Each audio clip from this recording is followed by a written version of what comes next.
ஏசாயா 38ஆம் அதிகாரம் 18ஆம் வசனம். பாதாளம் உம்மை துதியாது, மரணம் உம்மை போற்றாது, குழியில் இறங்குகிறவர்கள் உம்முடைய சத்தியத்தை தியானிப்பதில்லை. என் அன்பு தேவனுடைய பிள்ளைகளே, இவர் பாதாளத்துக்கு சமீபமாய் இருந்தது போல மரண படுக்கையில் இருந்து வரும்பொழுது அவருக்கு வெளிப்பாடுகள் கிடைத்தனவோ என்னவோ, அவ்வளவு அழகாய் அவர் ஞானம் பேசுகின்றார். அவர் சொல்லுகிறார், பாதாளம் உம்மை துதியாது. இந்த வசனத்தை மட்டும் நான் உங்களுக்கு இன்னைக்கு இந்த பகுதியை மட்டும் முதலாவது விளக்கி சொல்லட்டுமே. பாதாளம் உம்மை துதியாது என்று சொல்லும் பொழுது பாதாளத்தில் உள்ளோர் உம்மை துதிக்க மாட்டார்கள். ஏன்? துதித்தா என்ன? ஒருவேளை பாதாளத்துக்கு போனவங்களும் துதிச்சா ஏதாவது ஒரு கிரியை நடக்குமா இருக்கும். அந்த கிரியை நடக்க விடாம பாதாளம் தடுக்குதா இருக்குது.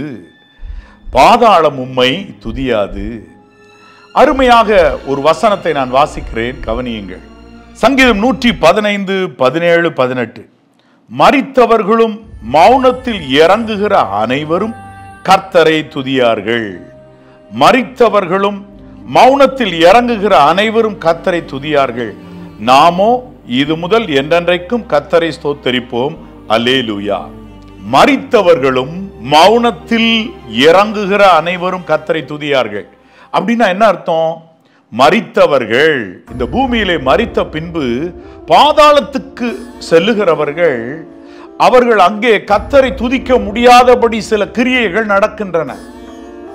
ஒன்று, அங்கே இருக்கிற வேதனைகள். நம்பர் 2, அங்கே அவர்களை வாதிக்கிற பிசாசுகளின் கூட்டங்களும் இருக்கலாமா? இருக்கும். உண்மையில் சொல்ல போனால் மனுஷருக்கென்று இந்த நரகத்தை, பாதாளத்தை தேவன் உண்டாக்கவே இல்லை போலும்.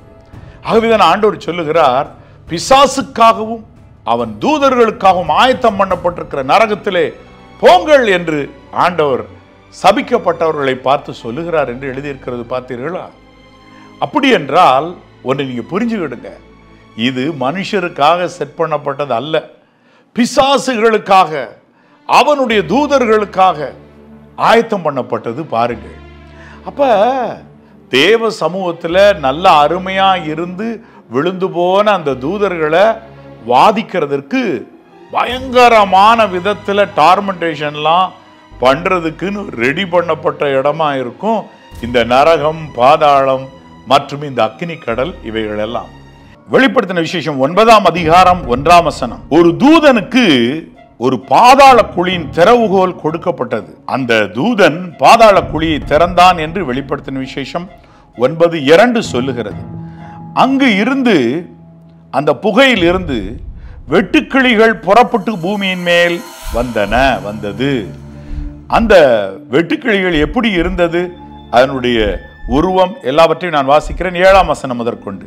அந்த வெட்டுக்கிளிகளின் உருவம் யுத்தத்திற்கு ஆயத்தம் பண்ணப்பட்ட குதிரைகளுக்கு ஒப்பாய் இருந்தது.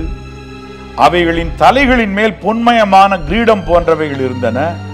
அவைகளின் முகங்கள் மனுஷருடைய முகங்கள் போல் இருந்தன. அவைகளுடைய கூந்தல் ஸ்திரீகளுடைய கூந்தல் போல் இருந்தது. அவைகளின் பற்கள் சிங்கங்களின் பற்கள் போல் இருந்தன. கவனித்தீர்களா? பற்கள் சிங்கங்களின் பற்கள் போல. 9ஆம் வசனம். இருப்பு கவசங்களை போல மார்க்கவசங்கள் அவைகளுக்கு இருந்தன. அவைகளுடைய சிறகுகளின் இரைச்சல் யுத்தத்திற்கு ஓடுகிற அநேகம் குதிரைகள் போன்ற ரதங்களின் இரைச்சலுக்கு ஒப்பாயிருந்தன.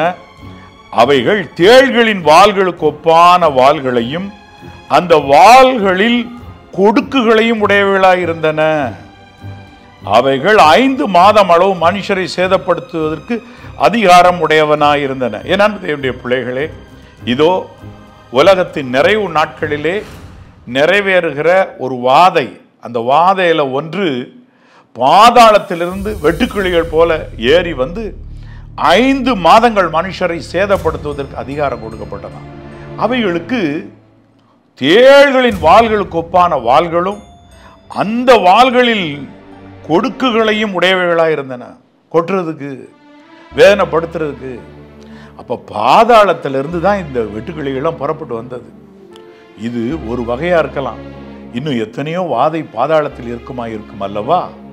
அப்படியாக இருக்கிறபடியினால அங்கு கர்த்தரை துதிக்கிறவர்களை இப்படிப்பட்ட ஜீவராசிகள் வேதனைப்படுத்துவதனால அவர்கள் பற்களை கடித்து அமைதியாவார்கள், மௌனத்தில் இறங்குவார்கள். அலறல் சத்தம் இருக்கும், ஆனாலும் துதி சத்தம் இராது. கர்த்தரின் வலதுகரம் இந்த நாளிலே உங்களை ரட்சிக்கட்டும். ஆண்டவருடைய கைகளில் உங்களை ஒப்புக் கொடுங்க. பாதாளம் உம்மை துதியாது. பாதாளத்தில் நரகத்தில் உள்ளவர்கள் தங்கள் வேதனையில் அக்கினியும் கந்தமும் எரிகிற அக்கினி கடலில் விழும் பொழுது வேதனையில் கர்த்தரை துதிக்க மாட்டார்கள். பாதாளமும் அவர்களை பட்சிக்குமாயிருக்கும். ஆகவே பாதாளத்தின் வல்லமைகள் என்று இருக்கின்றன, பாதாளத்தின் வாசல்கள் என்று இருக்கின்றன. அந்த பாதாளத்தின் வாசல்கள் சபையை தான் மேற்கொள்ளாது. தேவனுடைய சபை, அதாவது கிறிஸ்துவின் மீட்பர் இயேசு கிறிஸ்துவின் சரீரமாகிய சபை, அதிலிருந்து ஒரு மனுஷன் வெளியே விழுந்து விடக்கூடாது. எப்போ வெளியே விழுறான்? மீட்பர் இயேசு கிறிஸ்து சொன்னார், இதோ நீ அனலும் இல்லாமல் குளிரும் இல்லாமல் இருந்தேன்னா என் வாய் நின்று உன்னை வாந்தி பண்ணி போடுவேன். அப்படி வெளியே விழுந்துட்டா பாதாளத்தின் வாசல்கள் பட்சிக்கும். உங்களுக்கு விரோதமாக அதுகள் செயல்படும். உங்கள் சரீரத்துக்கு, ஆத்மாவுக்கு, உங்களுடைய ஆவிக்கு, உங்கள் மனநிலைக்கு விரோதமாக அது போராடும். இன்றைக்கு உங்களுடைய மனநிலை நல்ல மகிழ்ச்சியா இருக்காமல் தடுமாறிக்கொண்டு இருக்கிறதோ, இன்றைக்கு ஒன்றை நீங்கள் புரிந்து கொள்ளுங்கள். பாதாளம் உங்களுக்கு விரோதமாய் போராடுகிறதா இருக்கலாம்.